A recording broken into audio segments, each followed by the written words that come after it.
Olá, oitavo ano.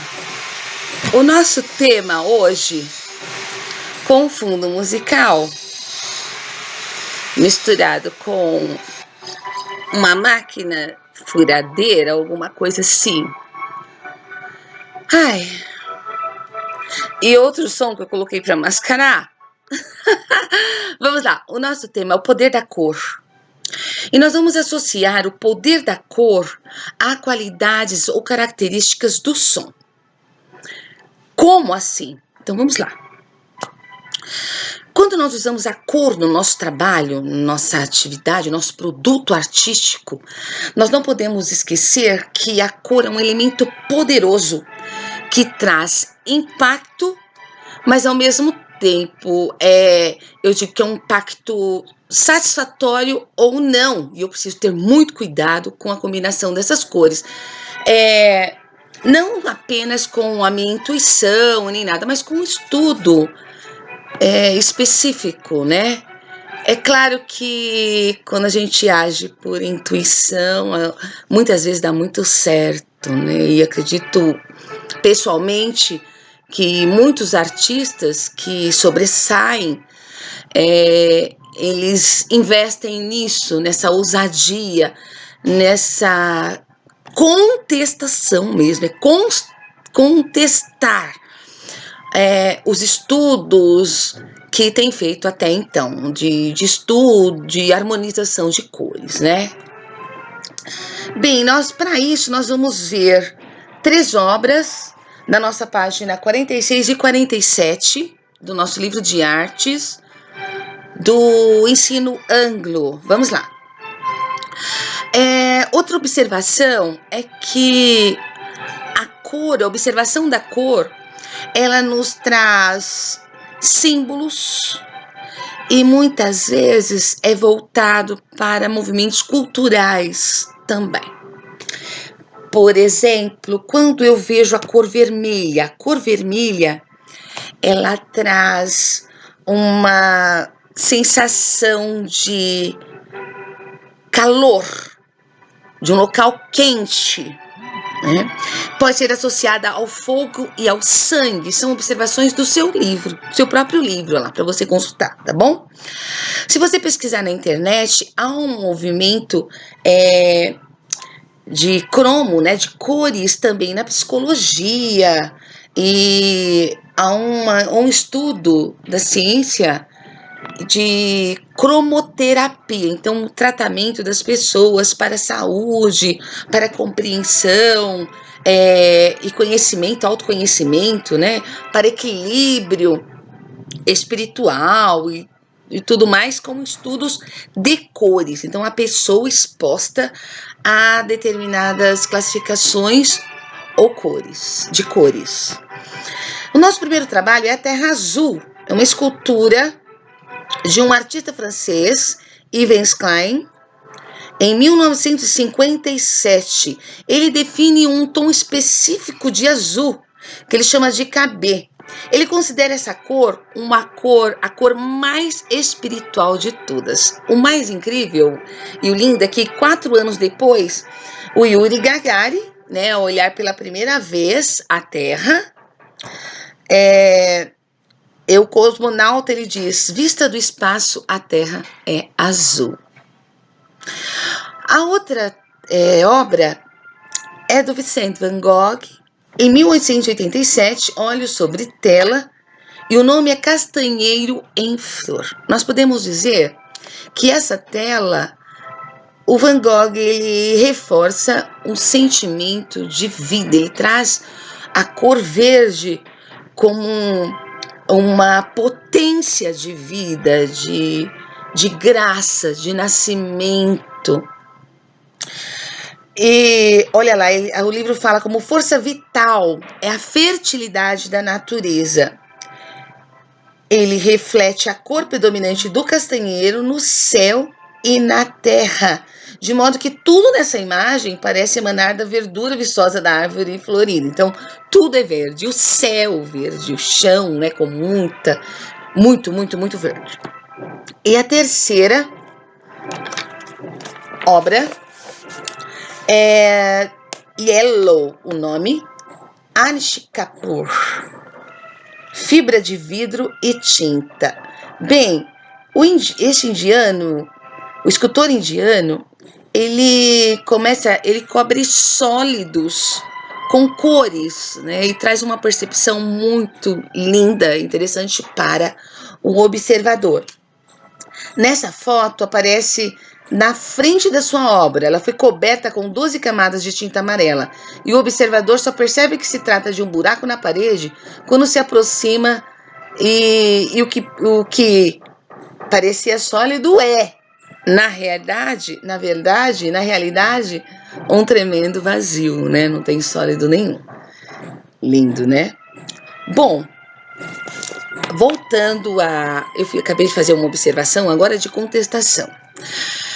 Existem muitos estudos, muitos estudos de vários teóricos que trazem relações matemáticas e teorias quanto à harmonia de cores ou para a combinação dessas cores.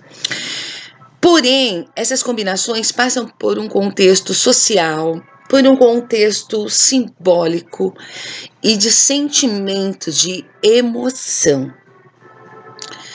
É tanto que quando você observa um vermelho e você vai colocar uma nomenclatura, me dá um nome desse vermelho. Você pode dizer, é um vermelho carmim, é um vermelho sangue, é um vermelho vinho, é um vermelho alaranjado. Então eu tenho várias nuances, muitos pigmentos, muitas combinações de pigmentos, inúmeras combinações, e tal qual as inúmeras combinações, inúmeras nomenclativas ou nomenclaturas, tá bom? Essas nomenclaturas podem sim ser contestadas. Ela não é, apesar de ter convenções, né? Você pode contestar sem problema nenhum. O estudo de cores dá essa abertura, tá bom? Principalmente, gente, vou dizer mais ou menos, né? Pela infinidade e complexidade da combinação de pigmentos. Muito bem. Vamos lá. O Sr. Newton, ele faz uma experiência e ele reflete ou ele refrata luz branca num prisma de vidro. E do outro lado do prisma, ele observa nascer outras cores. E ele prova assim que dentro de um facho de luz branca existem outras cores, ou a junção de todas as cores reflete a luz branca. Ok? É a base do estudo das cores do arco-íris. Afinal, o arco-íris é resultante da refração da luz solar ou da luz branca nas partículas de água, né? Tanto que ele aparece pós-chuva. Muito bem. Essas cores do arco-íris, que a gente comumente chama de vermelho, laranja, amarelo, verde, azul, índico e violeta. Então, eu estou literalmente lendo e pesquisando. Por quê? Essas cores, elas sofrem modificações à medida que você vai estudando os teóricos, porque há algo de errado em parte dessa listagem toda, né? Alguma coisa que não soa direito, que é estranho. E essa nomenclatura confunde muito tanto adultos quanto as crianças, porque ela não é definida com exatidão. Da mesma maneira, o som e a música, ela também, é claro que a partir da Idade Média, que sofre um estudo aí, e a partir dos modos gregos, tem-se uma convenção dos sons, dizendo, por exemplo, que 440 Hz de frequência é a nota Lá, certo? Isso é uma convenção. Isso não quer dizer que eu não possa contestar isso e criar o meu som, a minha nota a partir da minha combinação de frequências.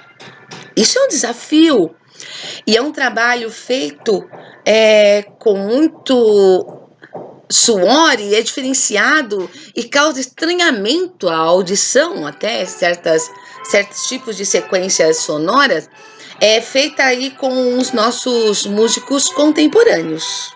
Bem, diz a história e os estudos que Newton era um amante da música.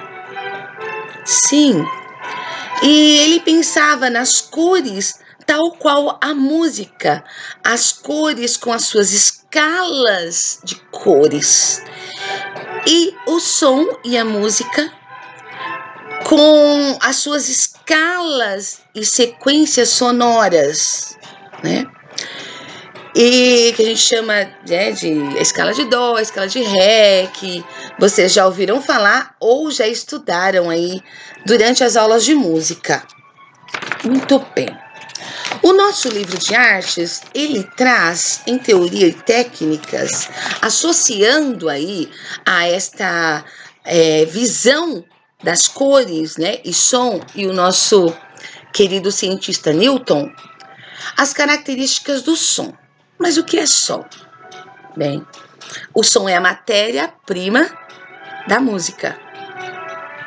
Sim, música é som e silêncio, montados, né, numa sequência que traga um movimento, né, cíclico ou não, né, que a gente fala de movimento cíclico quando a gente se refere à ritmicidade, né, a binário, ternário, quaternário, é o movimento da música. Mas, por vezes, a música não obedece a esses critérios e contesta também esse olhar teórico musical, principalmente a música contemporânea. Então, vamos lá. 4 características principais do som. Então, olha, é bem certa essa fala do livro, quando ele fala as 4 principais características, porque nós temos muitas outras características sonoras. A altura é quando define se é grave ou agudo, né? Quando eu falo de grave, é numa região grave. A criança associa geralmente esse som à palavra grosso, né? E o agudo difere agudo, alto ou fino, a gente chama, tá bom?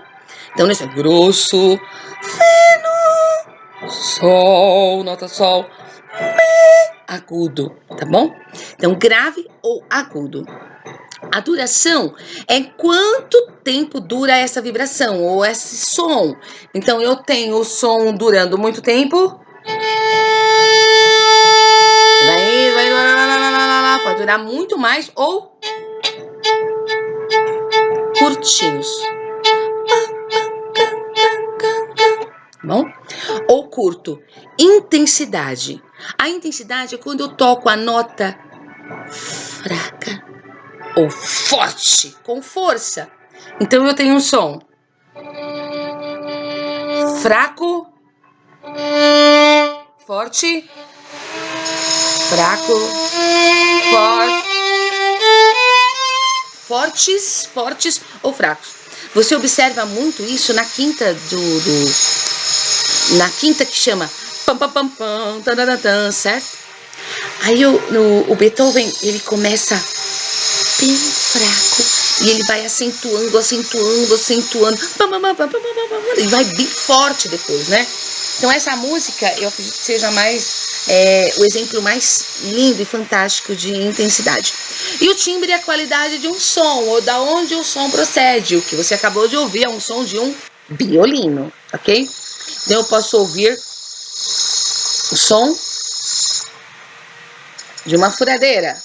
Não, eu acho que ele tá usando aquelas máquinas de cortar piso, né? Que eu não sei o nome.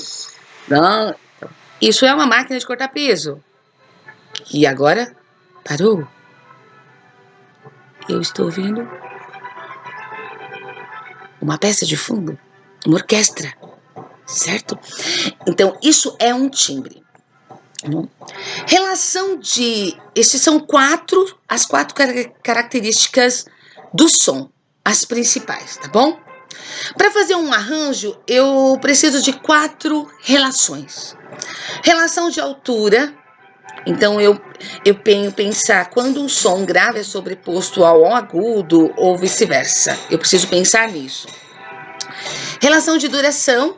Então, quando o som é contínuo, quando o som do piano precisa ser contínuo, quando o som do violino precisa ser muito curto.